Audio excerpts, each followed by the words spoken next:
Assalamualaikum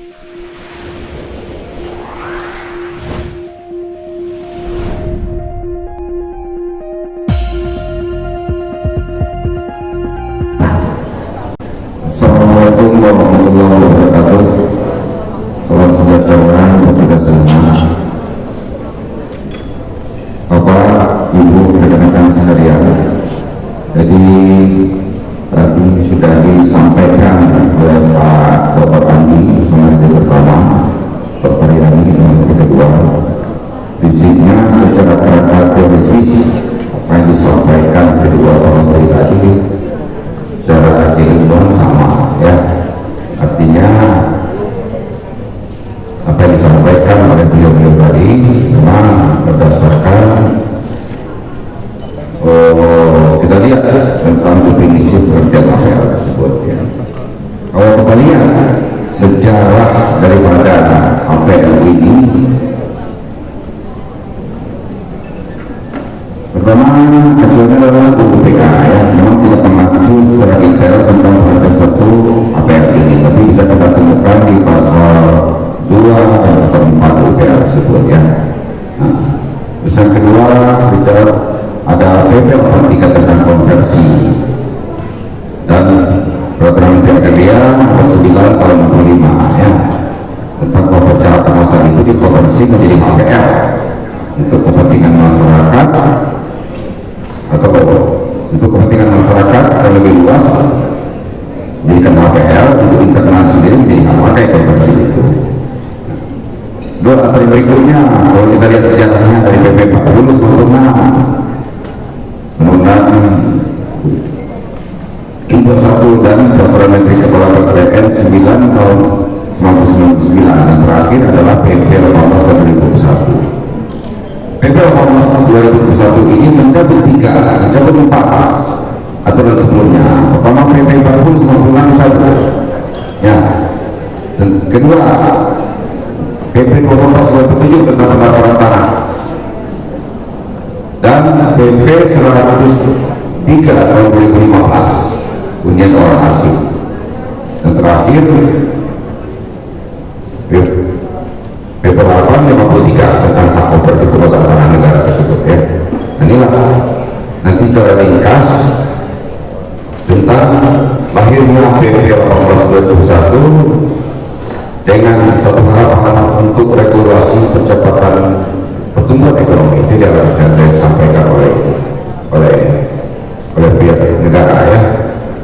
Ini kalau kita lihat sejarah dan timbulnya PP 18 tahun 2021, karena dalam Undang-Undang Cipta Kerja ini lahir 60 turunan PP tersebut, dan sekarang sudah lahir 49. Klaster tanah ada 4 PP, PP 18, PP 19, PP 20, PP 21. Ya, tadi sudah disebut juga PP 19 oleh Pak Andi tentang pengadaan tanah untuk kepentingan umum, ya. Inilah kalau kita lihat sejarah PL itu tadi. Lanjut, ya. Nah, ada PP 853 tentang pusat negara, ada Peraturan Agraria 1999, terus ada PP 496 dan Undang-Undang 197, nah, Peraturan Agraria 1999, dan terakhir PP 18 2021. Sejarah, ya, sejarah untuk apa yang dinamakan dengan APL tersebut, ya. Pengaturan APL-nya nanti bisa dilihat di materi makalah saya di pengaturan APL lanjutnya. Terus lanjut, ya, lanjut. Nah, ini subjek APL, ya, subjek APL. Ini kita bandingkan di subjek APL PP 18 2021. Di situ, ya, ada tambahannya bank tanah. Ya, kalau kita lihat subjek APL di PP 14 tahun 2021 diberikan kepada instansi pemerintah pusat, misalnya pemerintah daerah, pada usaha milik negara, pada hukum milik negara, ada bank tanah. Tapi di PP ini belum ada pengaturannya secara suatu perkara tersebut. Jangan sampai nanti ada regulasi ini menguntungkan salah satu pihak untuk kapitalis. Ini kita tidak harapkan ya. Nah ini apakah nanti kita tunggu permen yang akan datang, karena memang diundangkan PP ini 2 Februari 2021, diberikan 2 bulan spare untuk dinaikkan permen nanti. Nah permen inilah yang harus kita kawal bagaimana pembentukan tanah nanti ke depan ya. Ini yang perlu digarisbawahi.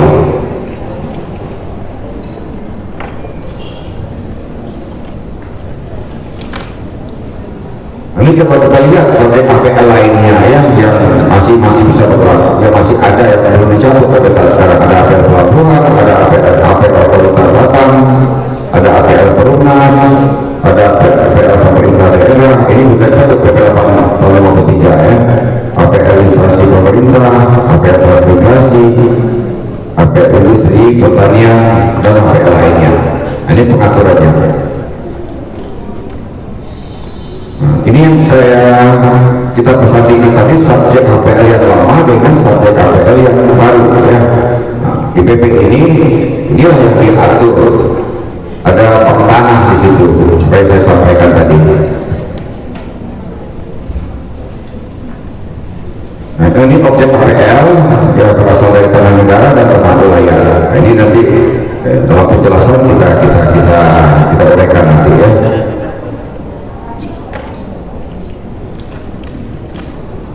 Ini kalau kita lihat pengertian hak atas tanah, yaitu diperoleh dari hubungan hukum antara pemegang hak dengan tanah. Ini berbeda konteksnya dengan penjelasan tanah negara. Yang ada pasal 16 itu jelas hak apa saja dikatakan yang melekat di atas tanah. Hak itu di atas tanah. Hak di atas tanah. Ada hak milik, ada hak GU, ada hak GB, hak pakai, hak sewa, hak membuka hasil, dan hak yang belum tertentukan lain nanti bisa ditentukan berdasarkan undang-undang ya. Ini perbedaannya antara hak atas tanah dengan tanah negara. Kalau tanah negara, tanah dikuasai langsung oleh negara, tapi belum dilekatkan hak di atas tanah tersebut. Berbeda dengan hak di atas tanah berdasarkan pasal 16 UPA ya. Dan mungkin dipercepat saja masuk ke penjelasan pasal ya, karena memang kerjaan notaris ini berkaitan dengan uang. Jadi dari mana masuknya pekerjaan notaris nanti ini yang akan kita bedah ya. Karena kerangka teoritisnya tadi sudah mulai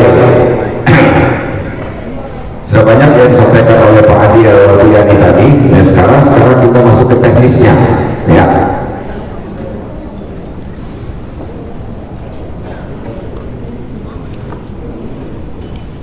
Lanjut itu ya, lanjut ya, terus ya, lanjut terus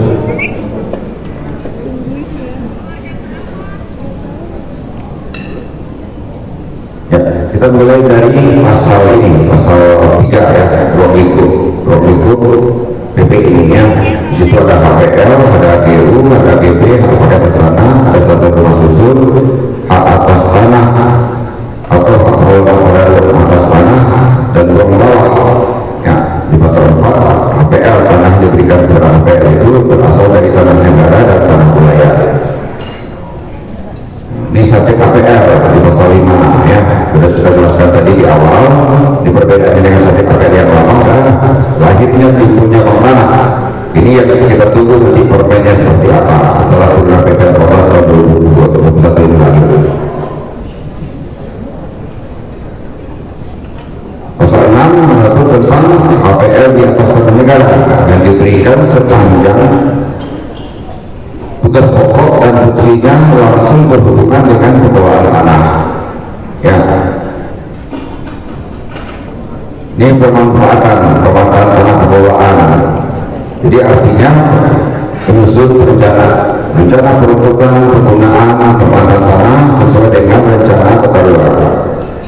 Berikutnya adalah di pasal 8 ya, di sini mulai masuknya ke pekerjaan notaris. Ada suatu perjanjian yang harus dibuat ya, karena pada saat APL pemegang APL ini menyerahkan kerjasama kepada pihak ketiga, kesepakatan tertulis yang berdasarkan dulu diatur berdasarkan PMDR PL 1 tahun 2007 sekarang dipertegas di pasal 8 adanya kesepakatan perjanjian tertulis antara pemegang HPL dengan pemegang HGB kalau hak itu diberikan sebagian untuk dikerjasamakan. Nah di sini mulai masuk di pasal 8 pekerjaan notaris.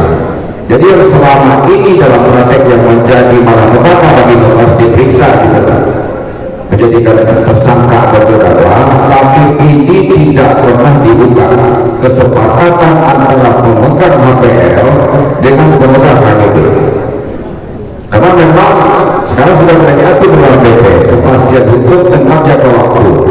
Dalam aturan sebelumnya tidak mengatur suatu jangka waktu, karena disitulah letak suatu kepastian hukum.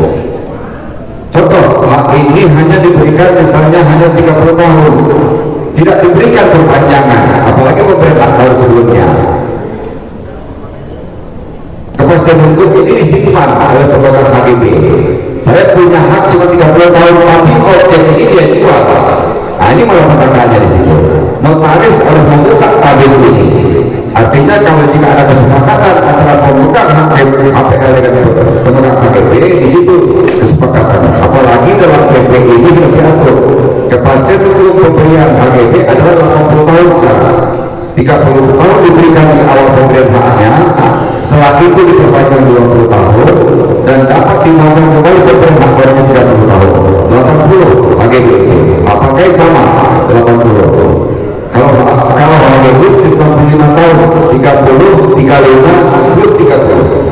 Ya, nah, di sini yang harus penguatan bagi kita praktisi, karena di pasal 8 perjanjian permanfaatan sudah mulai masuk wilayah notaris, karena harus ada kesepakatan antara pemegang HPL dengan pemegang HGB jika objek itu dikerjasamakan. Ya, sekarang kita lihat kaitan partisinya kita lagi di pasal berapa adanya kewenangan itu lagi. Lihat nanti di pasal 12 ayat 5 di PP ini. Ya, memang HPL itu tidak bisa dikawinkan, tidak bisa beralih dan dialihkan, tapi hak itu bisa dilepaskan. Ya, nah, kewenangan itu diberikan kepada pejabat yang berwenang.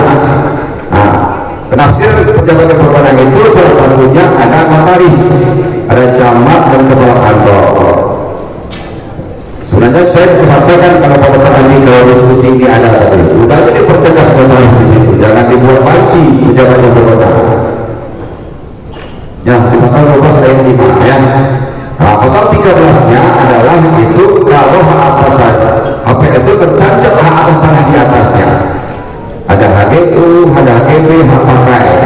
Yang baru bisa itu untuk dijaminkan sebagai jaminan hutan. Ya. Bisa kita lepaskan dan lain sebagainya. Nah, kalau beralih hak tersebut tadi adalah untuk transmigrasi atau untuk kepentingan umum. Ya, seperti HPL khusus yang diberikan kepada pelunas. Bolehkah HPL itu beralih dan dialihkan? Tapi khusus untuk kepentingan umum yang lebih besar, seperti diberikan HPL khusus kepada pelunas dan transmigrasi. Nah inilah mungkin di samping itu tampaknya adalah di pasal 40 ayat 3 ya, pemberian HGB di atas hak milik jika ada kesepakatan itu. Nah itu masuk kewenangan kita juga selaku pejabat pembuat tata tanah dalam hal ya memastikan suatu kepastian hukum pemberian hak milik, hak guna bangunan di atas tanah hak milik. Nah inilah yang nanti peran-peran kita yang untuk menerjemahkan PP ini PP 18 tahun 2021 tentang HPL, hak atas tanah, satu rumah susun dan pendaftaran tanah.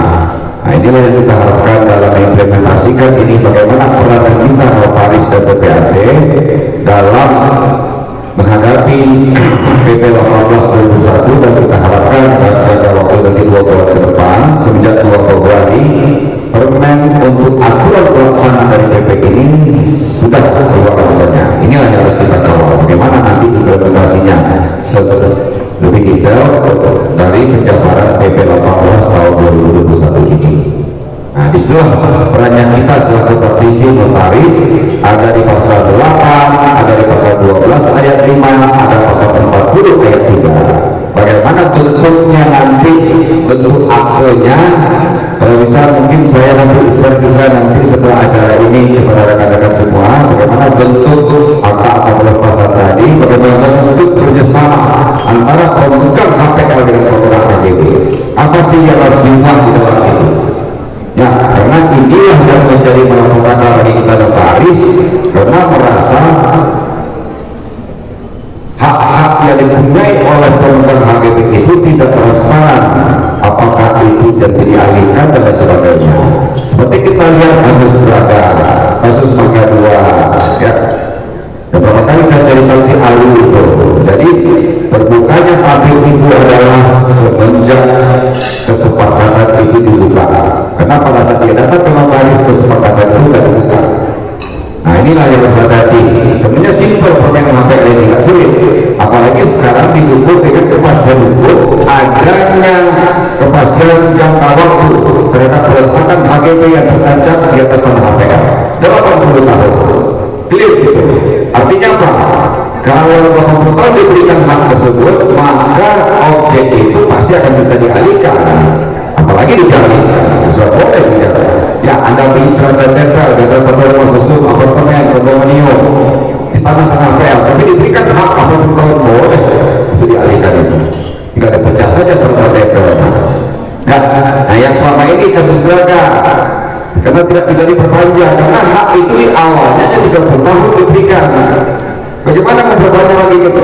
Pemilik HPL nggak pakai mau lagi mengambil haknya kembali. Ya, nah ini sekarang pasal pijak PP ini menjawab tantangan suatu kepastian hukum tentang bisa beralih dan tidak beralihnya hak itu kepada kita masyarakat. Oke, mungkin itu saja. Kami terlalu lama lagi kan? Karena memang hampir sama dan disampaikan oleh pemateri pertama minggu tadi. Jadi saya lebih fokus banyak kepada isinya supaya bisa mengatakan teman-teman bagaimana nanti bekerja menghadapi proses problem tentang HPL ini. Sekian saja. Assalamualaikum warahmatullahi wabarakatuh.